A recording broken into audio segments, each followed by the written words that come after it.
Hello friends, இப்போ பார்த்தீங்கன்னா நைட்டுக்கு வந்து டின்னர் செஞ்சிட்ருக்கேன். ஸோ இட்லி தான் பண்ண போகிறேன். இட்லி வந்து ப்ளைனாக வந்து நான் வந்து கிளாத்தில் பண்ணுறேன். ஸோ ஆயில் ஊற்றி சாப்பிடாமல் இருக்கிறது பெஸ்ட்டு, நல்லது. அதனால் வந்து துணியில் செய்கிறதே வந்து நல்லது தான்.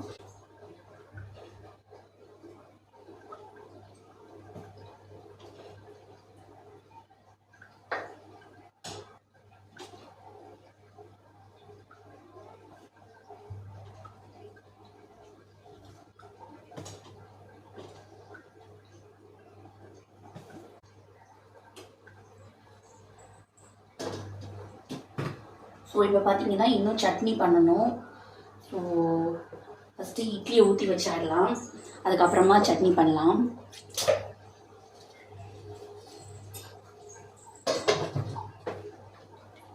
இட்லி ஊற்றி வைக்கிறது பண்ணிட்டோன்னா இட்லி வேகிற டைமில் வந்து பார்த்திங்கன்னா நம்ம வந்து ஸோ அதுக்கப்புறம் பார்த்திங்கன்னா வந்து சட்னி பண்ணணும்.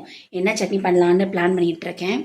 ஸோ தேங்காய் சட்னி தான் வந்து இட்லிக்கு பொதுவாக நல்லாயிருக்கும். அதனால் வந்து தேங்காய் சட்னியே பண்ணலான்னு இது பண்ணியிருக்கேன். தேங்காய் சட்னி தான் எங்கள் வீட்டில் வந்து எல்லாத்துக்குமே மோஸ்ட்லி பிடிக்கும். ஸோ அதனால் தேங்காய் சட்னி தான் பண்ணோம். இன்றைக்கி ஒரு விஷயம் நடந்துச்சு. என்னென்னா பார்த்திங்கன்னா வந்து மாவு ஆட்டினேன். ஸோ மாவு ஆட்டிட்டு பார்த்திங்கன்னா வந்து ஃப்ரிட்ஜில் வந்து எடுத்து வைக்காமல் விட்டுட்டேன். நேற்று வந்து மாவாட்டினது பார்த்திங்கன்னா ரொம்ப லேட்டாக இருந்துச்சு.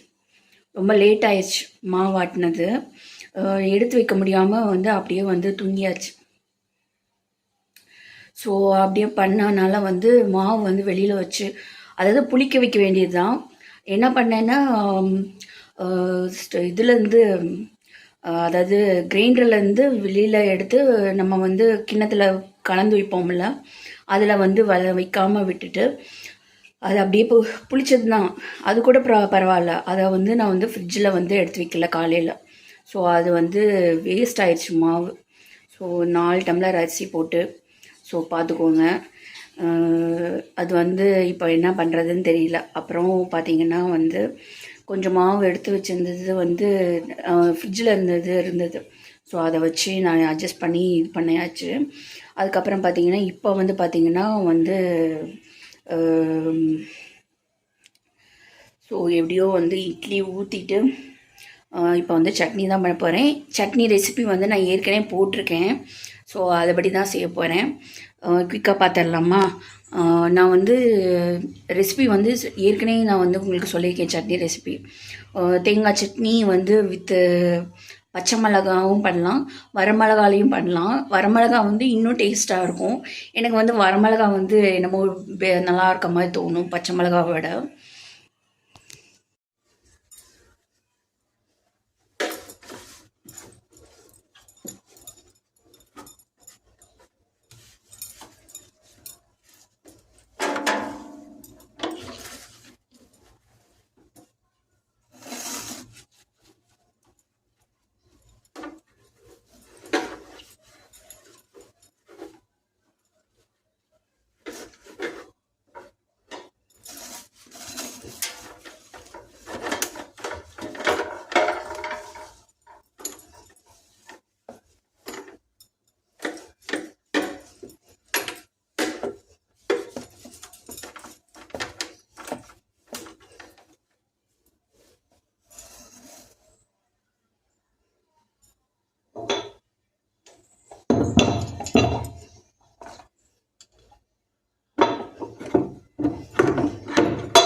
தேங்காய் ஒரு காமெடி போட்டுக்கோங்க. இன்னும் கொஞ்சம் தேங்காய் போட்டுக்கோங்க. என்கிட்ட தேங்காய் கம்மியாக இருக்கனால போட்டிருக்கேன். ஒரு பல் பூண்டு போட்டுக்கோங்க. நல்லா பெரிய பல் பூண்டு போட்டிருக்கேன். அதுக்கப்புறம் வந்து வரமிளகா உங்கள் காரத்துக்கு தேவையான அளவுக்கு போட்டுக்கோங்க. தெரியாதவங்களுக்கு இந்த ரெசிபி சொல்கிறேன். இது வந்து வரமிளகா சட்னி, வரமிளகா தேங்காய் சட்னி. ஸோ ஈஸி தான். தேங்காய் கம்மியாக இருக்க சமயத்தில் பார்த்திங்கன்னா பேலன்ஸ் பண்ணுறதுக்கு வந்து கொஞ்சம் வந்து கடலை போட்டுக்கிறேன். அதாவது இதில் வந்து இந்த ரெசிபியில் வந்து கடலை போடணும். பட் கொஞ்சம் பேலன்ஸ் இன்னும் கொஞ்சம் தேங்காய் பத்தாதனால வந்து கடலை கொஞ்சம் எக்ஸ்ட்ரா போட்டுக்கிறேன். இல்லைன்னா கடலை கொஞ்சம் கம்மியாக கூட போட்டுக்கலாம். கடலை போட்டு கூட வந்து சட்னி பண்ணிக்கலாம். நான் வந்து ரெண்டுமே மிக்ஸ் பண்ணி போடுறேன்.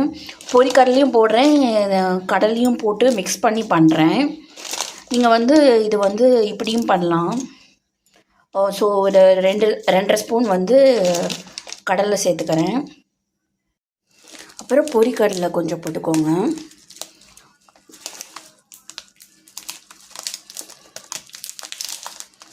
பொரிக்கடலை ஒரு 2 ஸ்பூனு. நான் வந்து இது வந்து கொஞ்சம் தேங்காய் சட்னி மட்டும் ஊற்றி சாப்பிட்றனால வந்து கொஞ்சம் அதிக குவான்டிட்டி பண்ணுறனால வந்து நிறையா போட்டுக்கிறேன். எவ்வளோ குவான்டிட்டி பண்ணுறீங்களோ அதுக்கு ஏற்ற மாதிரி பேலன்ஸ் பண்ணிக்கோங்க.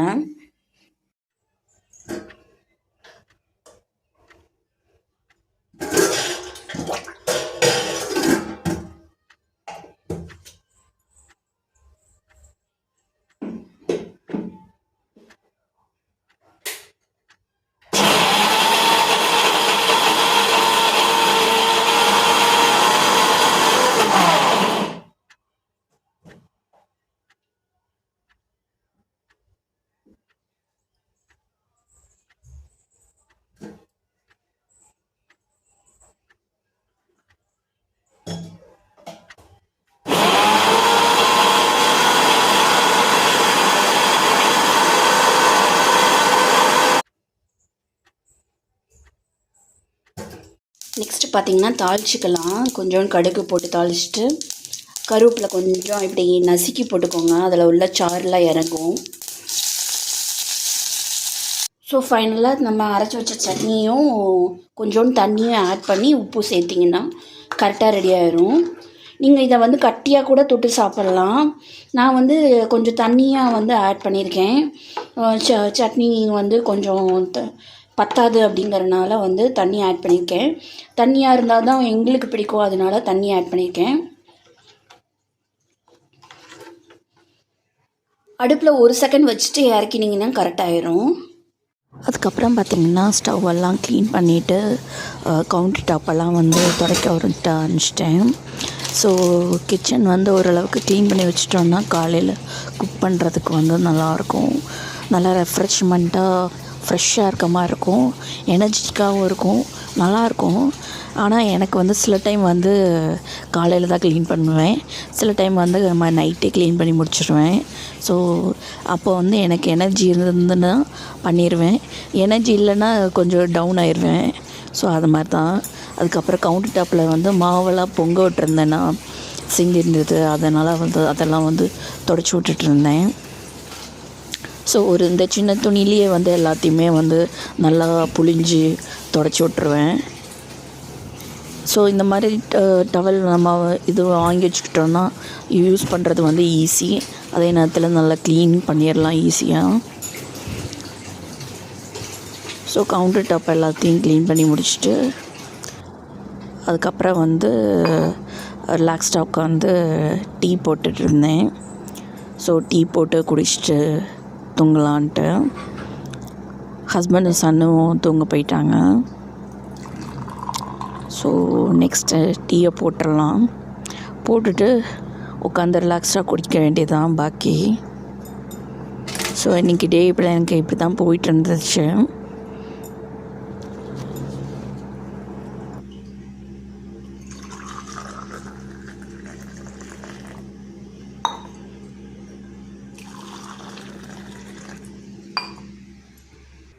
ஸோ இன்னைக்கு டே இப்படி தான் போச்சு எனக்கு.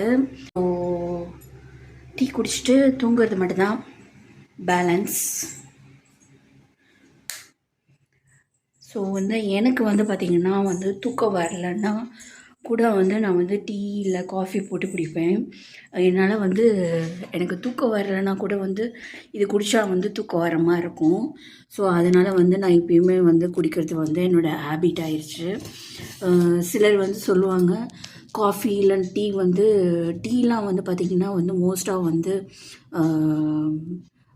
தூங்குறதுக்கு முன்னாடி குடிக்கக்கூடாது, தூக்கம் வராதுன்னு சொல்லுவாங்க. ஆனால் எனக்கு வந்து தூக்கம் வரதுக்கும் குடிக்கணும், காலையில் ரெஃப்ரெஷ்மெண்ட்டு கிடைக்கிறதுக்கும் குடித்தா தான் வந்து ரெஃப்ரெஷிங்காக இருக்க மாதிரி இருக்கும். ஸோ அதனால் வந்து எனக்கு வந்து அது பழகி போச்சு. இப்போ வந்து ஒரு டம்ளர் வந்து டீ குடிக்க போகிறேன். ஹஸ்பண்டும் சன்னும் தூங்க போயிட்டாங்க. பட் வந்து இன்னும் தூங்கிக்க மாட்டாங்க. கொஞ்சம் ஃபோனை ஏதாவது நோண்டிட்டு தான் தூங்குவாங்க. அதனால வந்து கொஞ்சம் இது பார்த்துட்ருப்பாங்க. ஸோ நான் வந்து பார்த்திங்கன்னா வந்து டீ குடிச்சிட்டு அதுக்கப்புறம் போகணும். ஸோ இன்றைக்கி வந்து சக்ஸஸ்ஃபுல்லாக வந்து டே வந்து கம்ப்ளீட் ஆகிடுச்சு. இட்லியை வச்சு சாப்பிட்டாச்சு, செஞ்சு சாப்பிட்டாச்சு எப்படியோ. ஸோ நாளைக்கு வந்து பார்த்திங்கன்னா மாவு வந்து எப்படியாவது வந்து கரெக்டாக வந்து ஊற வச்சு கரெக்ட் டைமில் வந்து ஆட்டி முடிக்கணும்னு இருக்கேன். ஸோ பார்ப்போம். எனக்கு வந்து இந்த மாவாட்டுறது வந்து பார்த்திங்கன்னா வந்து எனக்கு வந்து சில விஷயங்கள் வந்து ரிஸ்க்காக இருக்கும். அதாவது ரிஸ்க்கானா வந்து கொஞ்சம் செய்து வந்து கஷ்டமாக இருக்கிற விஷயத்தில் வந்து பார்த்திங்கன்னா இந்த மாவாட்டுறதை வந்து மாவு கூட ஆட்டி முடிச்சிடலாம். மாவு வந்து ஊற வச்சு அரிசி போட்டு இது பண்ணிடலாம். அதில் வந்து பார்த்திங்கன்னா நான் வந்து மிஸ்டேக் பண்ணுறது பார்த்திங்கன்னா உளுந்து வந்து அந்த பதத்தில் வந்து ஆட்டி எடுக்கணும். நம்ம வந்து ஓவராக ஆட்டினா கூட வந்து பார்த்திங்கன்னா வந்து சொதன்னு ஆயிரும். இது வந்து எத்தனை பேர் பார்த்துருக்கீங்கன்னு தெரியல எனக்கு. அது வந்து நம்ம வந்து ரொம்ப ஓட விட்டாலும் வந்து நீர்த்து போயிடுற மாதிரி ஆயிரும் அந்த உளுந்து. ஸோ அதனால் வந்து நான் வந்து பார்த்திங்கன்னா வந்து சில டைம் வந்து விட்டுருவேன். ரொம்ப நேரம் ஆட்டியிருக்கோம். ஸோ அந்த டைமில் வந்து பார்த்திங்கன்னா நம்ம வந்து ஸ்டடீஸில் ஏதாவது சொல்லி கொடுத்துட்ருப்போம். இல்லைன்னா ஏதாவது வேறு வேலை பார்த்துட்டு இருந்தோன்னா, இல்லை நம்ம வந்து சன்னையும் நான் வந்து என்னோடய சன் வந்துட்டாருன்னா அவர் கூட பேசுகிறதுலையோ அவர் கூட விளாட்றதுலேயோ வந்து நான் டைம் ஸ்பெண்ட் பண்ணிடுவேன். ஸோ அது இல்லைனா ஹஸ்பண்ட் கூட பேசுகிறது இதுலேயே வந்து டைம் ஸ்பெண்ட் பண்ணிடுவேன்னா. ஸோ அதனால் பார்த்திங்கன்னா வந்து இதை மறந்துடுவேன். ஸோ அதனால வந்து எனக்கு வந்து அடிக்கடி வந்து இதாயிரும். ஸோ எத்தனை பேர் இது மாதிரி பண்ணியிருக்கீங்கன்னு சொல்லுங்கள். இந்த மாதிரி சின்ன சின்ன வேலை வந்து எனக்கு வந்து சில வேலை வந்து செய்கிறது வந்து கஷ்டமாக தோணும். அதில் வந்து இந்த வேலையும் ஒன்று. எனக்கு வந்து இந்த வெளியில் வந்து எல்லாத்துக்கிட்டையும் உட்காந்து அரட்டை அடிக்கிறத விட வந்து எனக்கு வீட்டில் இருக்க நம்ம ஹஸ்பண்ட் பிள்ளைங்க கூட உட்காந்து அரட்டை அடிக்கிறது விளையாடுறது வந்து எனக்கு ரொம்ப பிடிக்கும். ஸோ எத்தனை பேர் என்னைய மாதிரி இருப்பீங்கன்னு சொல்லுங்கள். எனக்கு வந்து வெளியில் பக்கத்து வீடு எது வீடுன்ட்டு பழகி அவங்க கூட வந்து அரட்டை அடிக்கிறது கூட வந்து எனக்கு வந்து மைண்ட் வந்து போகாது. பட் வந்து அந்த மாதிரி வச்சுக்கிறதும் நல்லது தான், நம்மளுக்கு வந்து நல்லது. நீங்கள் வந்து ஏதாவது ஒரு ஹெல்ப் வேணும்னா கேட்டுக்கலாம். பட் வந்து அதை விட வந்து இது வந்து எனக்கு வந்து இன்னும் கொஞ்சம் வந்து இதாக இருக்கும் மாதிரி தோணும்.